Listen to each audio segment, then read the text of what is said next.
ବ୍ୟପ୍ତ ବାରିଧିର ବିଶାଳମୟ ବେଳାଭୂମି କନକମୟୀ କାନନିକା କୀର୍ତ୍ତି କିରାଙ୍କିନୀ ଗୁରୁ ଗମ୍ଭୀର ଗିରିରାଜିତ ତଥା ଏ ଶସ୍ୟ ଶ୍ୟାମଳକୁ ନେଇ ଗଠିତ ସମତଳର ଏ ଉତ୍କଳ ଛବିର ରାଉରକେଲା ମାଟିରେ ଇସ୍ପାତ ନଗରୀରେ ଛିଡ଼ା ହେଇ ଆଜି ମୋର ସମସ୍ତ ଶ୍ରୋତାବନ୍ଧୁମାନଙ୍କୁ ଏବଂ ସମସ୍ତ ପ୍ରତିଯୋଗୀମାନଙ୍କୁ शुभकामना जनाऊँगी पवित्र रथयात्रार हार्दिक अभिनंदन जनाऊँगी।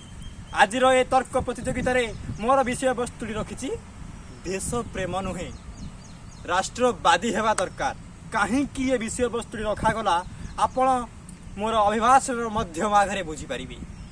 विचित्र ए आर्यभूमि भारतवर्ष विचित्र यार परंपरा देवभूमि कर्मभूमि वेदभूमि भाव पछे भारतवर्षर संस्कृति होची बहुजन दुखाय बहुजन सुखाय एवं ये हूँ से माटी जो माटी रे दस्यु रत्नाकर पालटी जाते वाल्मीकि की ये हूँ से माटी जो माटी रे गौतम बुद्ध राजप्रसाद मोह माया को छाड़ी बाहरी आसी वैराग्यर जीवन यापन भीतर को बंधु कौन से भारत माटीर संतान होची मु आपण से भारत माटीर संतान ये हूँ से माटी जो भारतवर्ष को जो ओडिशा वर्ष को गरीब अछुआ राष्ट्र भाव परिगणित करा किंतु आपण मान भीतर शक्ति सामर्थ्य आज सारा विश्व रे भारत वर्ष को एक विश्व नियंता भाव गढ़ी तोली पारी एवं यही भारत वर्षर वेद उपनिषद सारा विश्व को बंचार राह देखा थाए यही भारत वर्षर ज्ञान कौशल सारा विश्व को बंचार राह देखा थाए बंधुगण किंतु आज ये भारत वर्ष उपर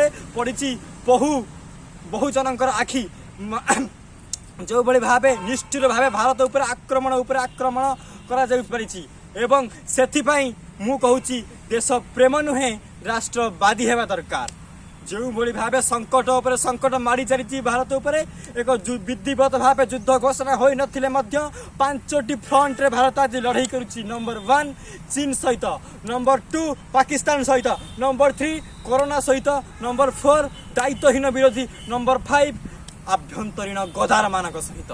प्रथम 2टी तो आम लड़ुआ सेना माने लड़ी नेबे, 3 नंबर आम सरकार कोरोना योद्धा माने लड़ी नेबे, 4 नंबर और 5 नंबर आम नागरिक मानक लड़िबा दरकार, आम नागरिक मानकर हाथ दरकार। तेणु केवल देश प्रेम यथेष्ट नुहे, केवल देश प्रेम तो भाव आवेगर कार्य करिथाय किंतु राष्ट्रवादी हेले ही गोटे देश सहित जड़ित प्रत्येक कार्य को सर्व उपर रखी सही कार्य करने को प्रेरित करिथाय। तेणु आज संकट समय देश प्रेम नुहे राष्ट्रवादी हेबा दरकार।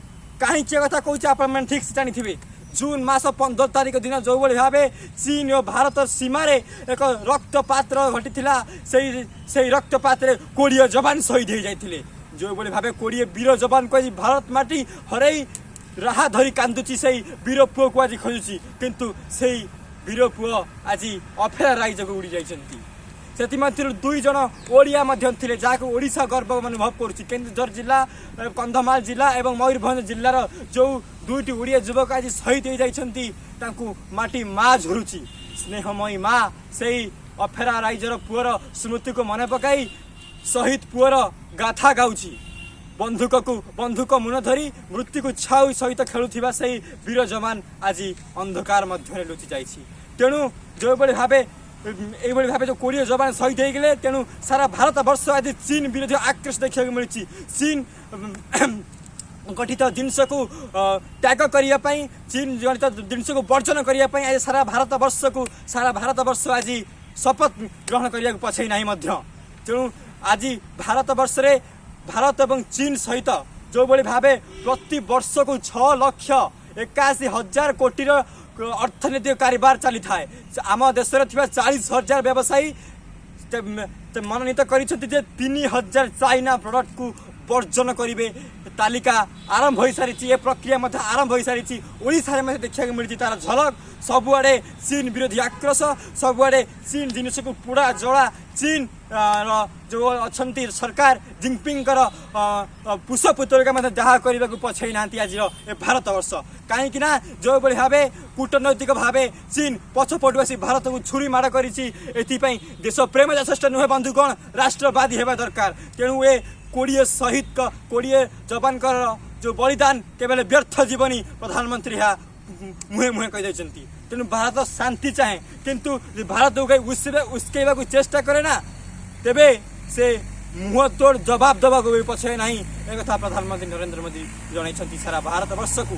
तेणु आपण मान को आह्वान देव चेष्टा करी देश देश प्रेम दरकार देश प्रेम सहित राष्ट्रवादी हो राष्ट्र सहित प्रत्येक कार्य को राष्ट्र से जड़ित प्रत्येक कार्य को किभली भाव संपन्न करा जो बाह्य शत्रु कबल भारत रक्षा कर दृष्टि देवा ये शपथ ग्रहण करवा। आपण भावुवे एत कम समय मध्य चीन 300 वर्जन कौन संभव कारण प्रति घरे सका संध्या पर्यंत आप चीन जिन व्यवहार कर सब संभव किंतु समय सापेक्ष धीरे धीरे एभली को आम निश्चित भाव चाइना जिन कर मात्र सन्देह नहीं केवल आपण मानकर सहयोग आपण मानकर चेष्टा आपण मान मन भितर से मनोबल जगैले निश्चित भाव यह संभव एवं से 20 जवान शहीद बलिदान को आम के व्यर्थ हवा देवा नहीं। तेणु बंधुगण देश प्रेम सहित राष्ट्रवादी हूँ एवं देश को बंचतु।